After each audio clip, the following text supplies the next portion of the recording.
So this is actually kind of an interesting story because I think it goes to show what complicated webs writers sometimes weave without meaning to. And so at the very beginning of the pandemic, I had a an author friend reach out to me, Joanna Shoup. She writes historical romance, and she said, I want to put together an anthology of kind of spicy historical stories, and I want to call it DILF. Duke, I'd like to blank. And I was like, genius, I'm in.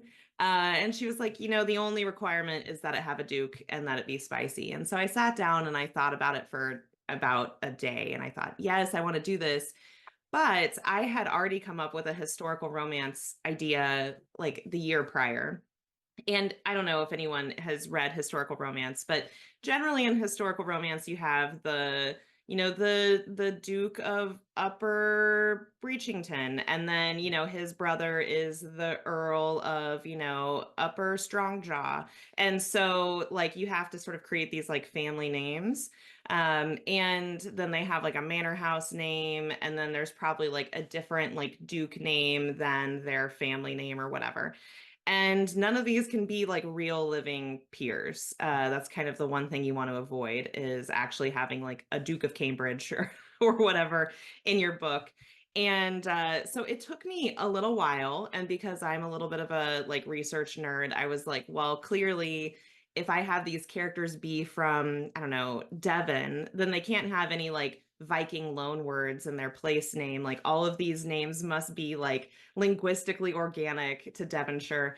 And I had already gone to all that trouble. So I was like, you know what? I'm going to write about the same family, different time period, because I'm not going to find another family and Duke name. That took too much work. And so that's that's what I did. So the concept for the anthology that it was originally in was rakes, and it would be sort of like I think traditional knowledge to have like a rake hero, and then someone like a their love interest be kind of a character that's not at all tied to anything rakish, right? That they're probably like morally upright. But I really love that old poem, The Highwayman, and I was like, I'm gonna write a highwayman. And so my rake is actually like just this very pretty, very fashionable person who's far from London, and he gets kidnapped by this highwayman and is kind of like dragged off to his lair, and is like the most troublesome captive ever. And so I had fun, like after I, went on my whole speech just a minute ago about how tropes are valuable. I did have a little bit of fun kind of playing around with tropes and the idea of like if you're kidnapped, you're automatically sort of this damsel in distress, and in The Last Crimes of Peregrine Hind, Sandy is actually just a giant headache for the people who've kidnapped him. He's very difficult and bratty. I absolutely do. I mean, I think it depends on the series, right? So, New Camelot, Lioness, like these are books where the whole story is taking place over multiple books. And those I try to push together as tightly as I can.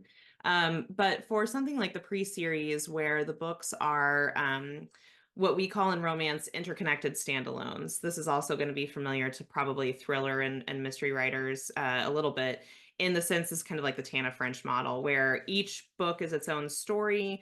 It might have its own lead characters, but they are sort of in a shared universe of the other books, in the series. So I think Tana, she has the is it like the Dublin Murder Squad? And so yeah, you're kind of in this, shared universe. So in the pre-series, these are the Bell brothers. Each book has a different brother in it, but they have, a different love interest, and by the end of each book, you'll get to a happily ever after for this couple. And in the pre-series, because of its subject matter, so these are characters who are in some way, shape, or form tied to the Catholic Church. The first book is about a priest, shockingly. The second is about a young woman about to take her vows to become a nun. And the third book is about a monk. All of these books are dealing with very uh they're delicate themes, right, of sensuality and also spirituality, and how intimacy plays into our connection with the divine, and what rules about intimacy are sort of human rules and what rules actually impact our relationship with God. And because these are taboo books, because these are very challenging books, I have made it a point for myself never to use the element of the Catholic Church as sort of like clickbait, to never have it be sort of like shock value. And so for me, for these themes to be earned, that means that as a storyteller, I have to be sort of interrogating a new question about what it means to live a holy life.